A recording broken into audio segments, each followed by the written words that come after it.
think it's ongoing. I'll always be learning, and confidence will always be growing. So, but with that, you got to stay humble.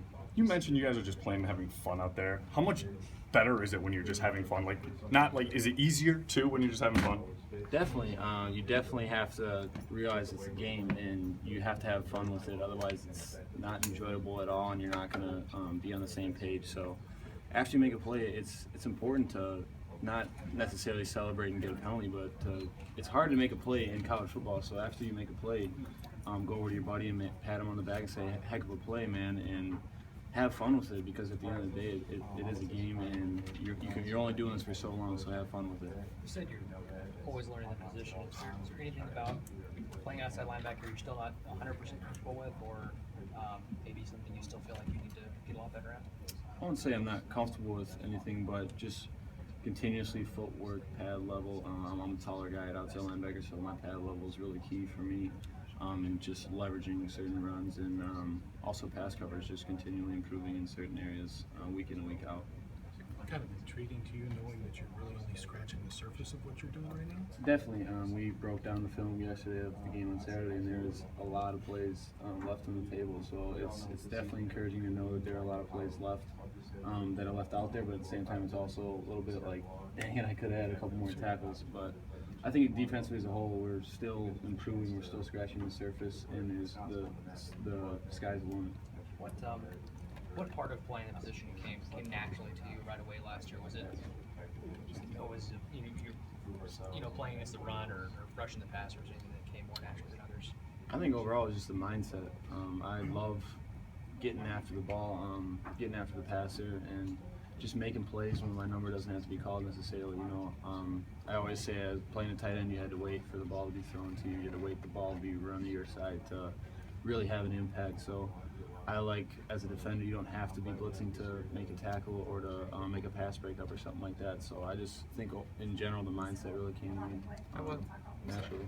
How was it that you came to switch positions? Did the coach come to you and say, "We think this would be best"? Did you say, "I want to come to the field"? Well, it was after all the injuries, of course, to my knees, and then I think it was in a team meeting. I was sitting in the back with Coach Chris, and he just kind of suggested, "Have you ever thought about switching over to defense?"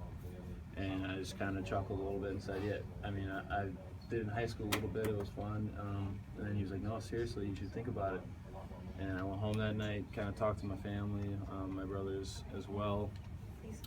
Looked up some YouTube videos of some defensive highlights, and just fell in love with the mentality. Just getting after the ball, like I said, making plays. And I came back the next day and told Coach Chris, "Let's do it."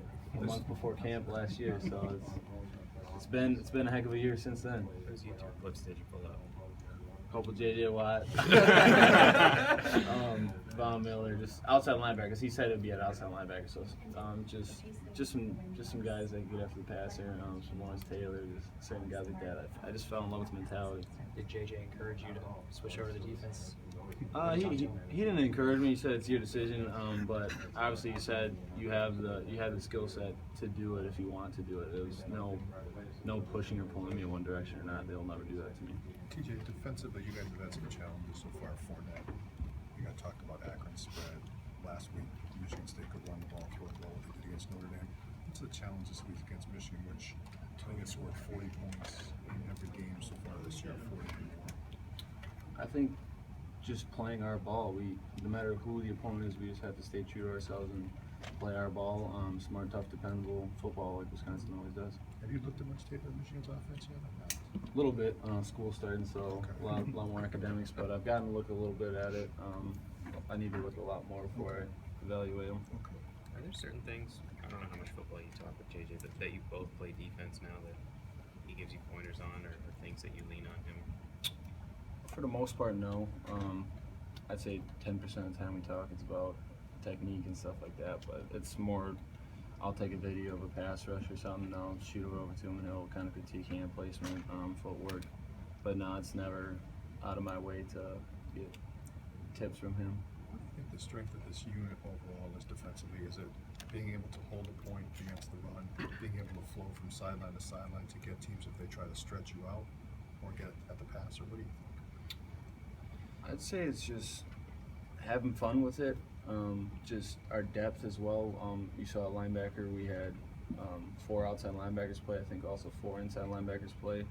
We're very unselfish as a group. We're really happy when other people make plays.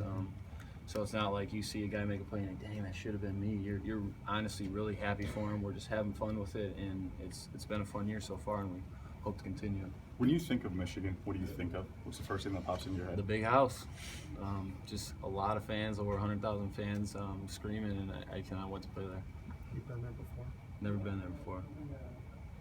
I'm not sure how much you guys were asked in the offseason about the departure of Aranda, but I think now through 4 games, I think people on the outside are looking at this and saying, wow, you know, their defensive coordinator left and the numbers are almost as good. Do you guys care about that? Is that even a thought, or is it just, you know, we're just as good without them? Honestly, it's not a thought at all. We've been in the system, like I said, the system didn't really change, so a lot of us have been in the system for a couple of years now, and it's just new faces too. So a couple guys left last year. We got new faces in here, but we're still getting after the ball, and we got guys in the back end that can cover. You guys have had a great month so far. I don't know. Michigan's listed as a 10-point favorite.